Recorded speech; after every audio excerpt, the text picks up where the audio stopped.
Volume 3, Subliminal Verses, Houdini Mansion, Rick Rubin. That's a lot right there. Gosh, that one was a blur, dude. That one was a blur. Volume 3 is actually, it's really hard for me to talk about because that was the album I got sober on. And one day I kind of woke up and I was just like, man, this isn't good. I need to figure it out or I'm gonna die.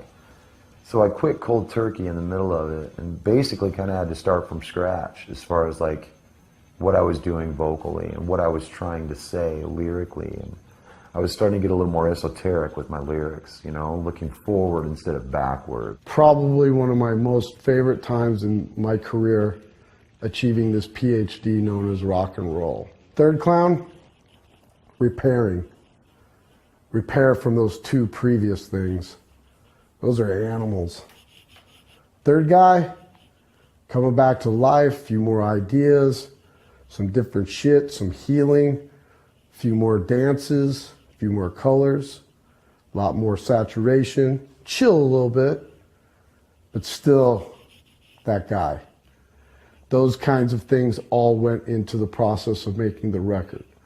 In between Iowa and Volume 3, I'd gone out and I'd done a Stone Sour album and tour cycle, you know, kind of brought it back together because I felt like there was something I wasn't getting to do with Slipknot, which was a little more melodic stuff. Corey was out doing his thing.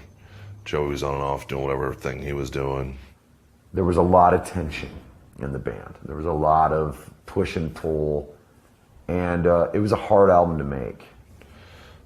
You know, people need to work different shit out of their systems, so it's like, if you need to go out and play with some other band and do something different than this, cool. Then come back and you're reset and refreshed, and you know, we keep going. Well, Slipknot's therapy for most of us. So when you don't get to go to your therapist for years at a time, things can build up. Once we get back together and start doing this, I can feel it coming. I can feel the whirlwind coming, and it feels good. It's a safe place. To me, it's the metal version of the Avengers. To be honest, you know, we all come together when everyone needs us. No matter what the problems are that we have, no matter what issues or tensions or anything, we always get back to a point where the music brings us right back. Volume 3 was actually pretty cool because we'd been away for so long.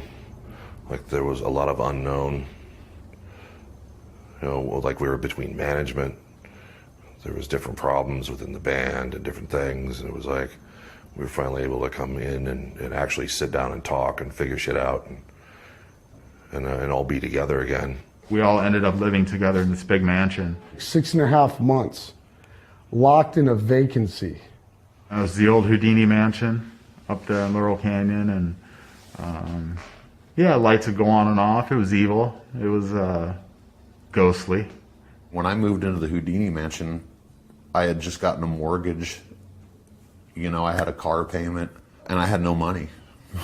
None at all. You know, I was literally living on per diems, and I was almost negative in my bank account. People were still experimenting with mind-altering chemicals or whatever it was, you know. I mean, we still didn't know if we had a career at that point or not. We hadn't been together like that in quite a while, so I think it was good to be in each other's face, you know, getting into the refrigerator at the same time, you know, living together in this world and creating some music and opening some doors with some new music. I think it was more healing than anything else, really. And we got focused and we're fucking better for it, and yeah, made a good record.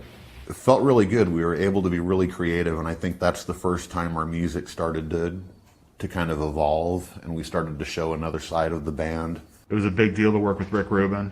He still understands the band beginning to end, and he always will.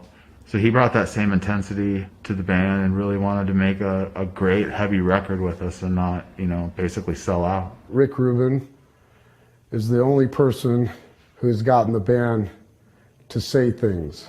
So he would sit us down and we would have conversations for the art, and he would get people to say things that they've never even said when we've had band meetings. I don't know. I guess I never expected we were going to win anything, so who gives a damn? In some ways, I'd kind of start to get the feeling that we were like the Leonardo DiCaprio of the Grammys. And I was young and angry too, so it was kind of like, yeah, fuck you, fuck your Grammy, fuck whatever. I think I used it as a doorstop for a while. And then I had it on the back of my toilet.